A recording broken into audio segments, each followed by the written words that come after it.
Well, we are just 47 days away from the midterm elections, and there's some serious infighting in the Democratic Party. The knives are out for one of the most powerful female Democrats, Debbie Wasserman Schultz. A scathing report out today paints an ugly picture of the White House trying to remove Debbie from the top spot at the DNC. Today, the White House was asked what it thought of Ms. Wasserman Schultz, and here's how Josh Earnest framed it. Based on the strong track record of leadership that she has already demonstrated at the DNC, the president has strong confidence in her ability to lead that organization. Not exactly. Bob, why are you coming to me? Because, you know, look, you had inside info. You said you had inside info, and for anyone who's worked in media and worked in Washington, D.C., this clearly was a planted story, and it was a coordinated effort, not just in Politico, but BuzzFeed. And my take on this is that the White House's prints are all over it, and they are trying to do damage control and use Ms. Wasserman Schultz as a human shield before they see huge losses in the midterms. So let's blame her and say that she spends more energy tending to her own political ambitions than helping Democrats. Let's throw her under the bus to make ourselves look better. If you know Debbie, you'd understand why some people would say that. But there's two schools of thought down there. There are people in the White House who do think she should go. There's others who think it would be crazy to do it before an election. The people who think she should go think the Democrats are in such difficult straits that it would be a minor shakeup of what's going on. I don't buy that for a second. I don't think she's going anywhere. But she certainly got the knives out for her. And I have to ask Dana what she thinks about that comment was for the press secretary. But it didn't sound overly enthusiastic to me. What about that, Dana? Well, it's surprising to me it's taking them this long because I do think she has been a major problem for a long time. But she was President Obama's choice. Okay, so there were other recommendations, and he said, no, I want her. So the fact that in the article in Politico and BuzzFeed, there's this one quote in particular that's very cutting, where the president, every time he sees her, he says, what, you need another photo, Debbie? Right? Which means you're coming around too much. Why don't you go do a job? Like everything in that quote is the theme of the article. I think also that Hillary Clinton doesn't like the way that Debbie Wasserman Schultz has run the DNC, and she's going to want a change for after this midterm. I don't know why they waited so long, or I'm sorry, I don't know why they didn't wait until after the election, because it does seem unfair to do this to Debbie Wasserman Schultz. She has been accused of lying on air and defending things that President Obama has said. It's not her fault that President Obama said it. That it goes to the top. Are you suggesting the president lied about something? Yeah, the Obamacare and keep your doctor. If you can keep your doctor. One was the biggest one. The other thing is I don't understand why the White House doesn't blame Harry Reid. He is actually, I think he's more unlikable.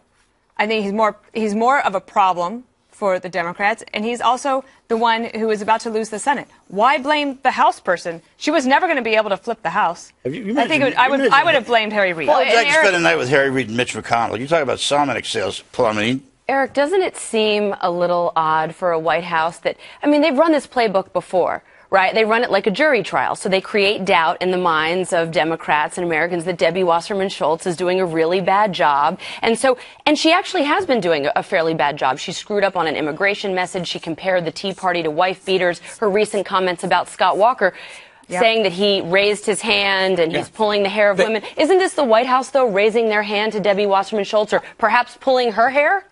Democrats are giving Debbie Wasserman Schultz the back of their hand. I wrote the exact same thing. So here's how they do. They leak the story. Politico writes it up. The White House says, oh, no, she's been great. And they planted the seed that they want planted. Now they water it a little bit here and there. When the midterms come and they get slaughtered across the board, they lose the Senate, the House, maybe gain a few seats in the House.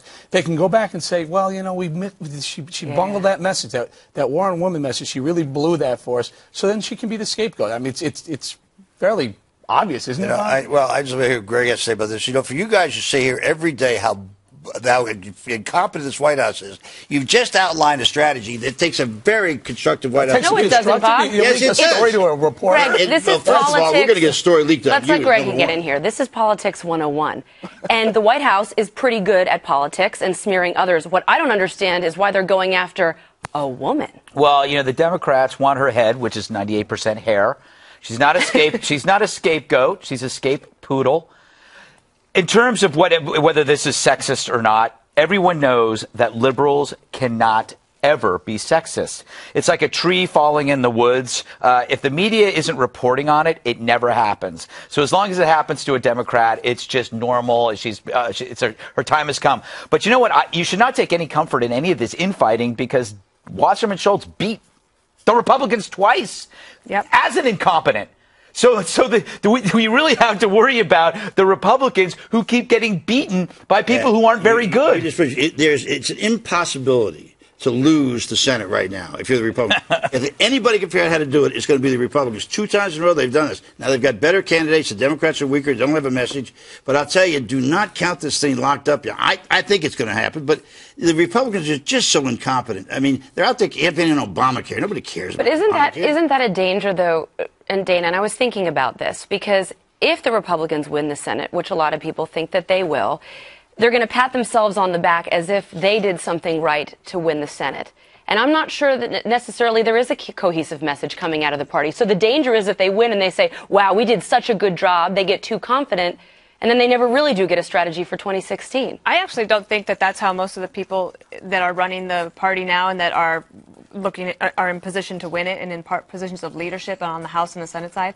I don't think they think of themselves as any great shakes. I think that they think that it takes a lot of hard work. They've been humbled. They've been much more disciplined. If you look at Louisiana, this is a state where the Senate race, most people thought that Mary Landrieu would be able to win re-election. The poll that came out today shows that she is actually in deeper trouble than they thought. The most electable Republican won every primary. But it doesn't mean that they're going to waltz into it. It is still really difficult. 47 days, you can imagine there's going to be some October surprises. The other thing that Debbie Wasserman Schultz has been able to do very well, and President Obama, they've raised a ton of money. And they're continuing to raise a lot of money. The other things Republicans have done, for the ones that are going to win, that'll be great. Think of how much money Republicans have had to spend in races where they didn't actually need to. I mean, that was a lot of resources that the Democrats didn't have to win. Right, but Democrats are doing that too, Bob. They're forced to spend money in a lot of states this cycle that they never thought they would. But because of Republicans, not because of other Democrats. We can outrage you. I mean, but I think what Dana said is right. For once, the Republicans have not figured out how to screw things up with bad message. They seem to me to be fairly disciplined, which is an unusual situation when you've got a bunch of airheads. They have one message. They've figured out the message is we're not Obama. And guess who else is figuring out that that's probably the right message for the midterm? It's some vulnerable Democrats. They're literally pushing away. Gene Shaheen, they're pushing away from President Obama. I would not see. I don't think you should expect to see President Obama in New Orleans. Let me put it that way. Well, or some of the tightly contested races. Absolutely not. They want his money. They just don't want his face there. The Republicans have to understand, though, that they have to be better than the left in all of this, because the media only cares about the flaws that are performed by the right. So the media is like Rooster Cogburn. He only sees half of the story, and the media can always jump in. So no matter how well the Republicans are doing, the media can always jump in and reverse momentum. I call it crowling. When Candy threw the debate. A crowling could happen at any time. When you think it's going well, the media will go, this is happening. We must do something. We must find the guy saying something really stupid, which is easy. Well, that's one thing. I'd say I would expect an October surprise. I mean, I'm telling you, I think I know what it is. I'm not going to say it, but I think I know what it is. And it is going to shake things up. Well, Eric, don't you think Republicans have to do a bit better than just we're not Obama? I mean, at the end of the day, you have to give, maybe not right now, but you eventually have to give voters a reason to pull the lever for your own party. No, this is you can just coast into this right now. I mean, all the polls are, and they're even going further. Like, 6 months ago, 5 months ago, it looked like it could be a tie, and then Biden, cast the deciding vote. Now they're looking at 7 or 8. Some of the big pollsters are looking at maybe 8 Senate seats. I mean, look, what the message is working. We're not Obama. We don't want more of that. Why would you want more of that? Okay, but we're not Obama next year, and the year after that, and the year after that. I mean, I'm not trying to give the party a hard time. But that's not what there are. But there is no cohesive message. What's the cohesive message, Dana, from the Republican Party right now? There's not somebody at the top, but there's not going to be until there's a presidential candidate. They have it on the Democratic side. They've had Obama for 6 years. The Republicans kind of had it with Mitt Romney, not really. I think in each of these races, you have to look at them individually, because that's how they're being fought, and that's how they're going to be won. In Alaska, the issues are very different than you're going to get in Louisiana and in North Carolina. I'm talking long term, not midterm. Okay, well, Okay, well then, yes. I mean, of course I could say that. I could agree with that, but I thought the question was about the midterms. I also think on the Republican side, for the first time in a long time, and it's because of a lot of efforts, I think, by party leadership, including Reince Priebus, the communications from the Republicans is so much better this time around than in many years past. They are faster, more professional. They've not been on TV saying stupid things. And they've also been in these states where they hadn't been for a long time. Think about Michael Steele, who was the Republican chairman for when President Bush was president, and in 2006 he had those huge losses of the Republicans. I mean, the equivalent of the Debbie Wasserman Schultz being trashed by the White House is if President Bush had done that to Michael Steele. Imagine the outcry that would have happened then. So I just think that there's been a lot of changes, a lot of positive ones. They've been hard fought. It's taken 6 years, but I think it's starting to pay off. You know, the strongest poll numbers that Obama had was on national security, which is interesting for Democrats. Democrats finally got that issue back about 8 or 10 years ago, but Obama fell because of what's happened. The impact of, I'm not a big believer in foreign policy impacting on midterm elections, but this has been insistent every single day. He's gotten betten up on this ISIS thing, and it's bound to take because of his own doing. The security moms, Greg, are coming back to the Republican side. They were originally, it's funny, Bill Clinton won so many women because people were doing well.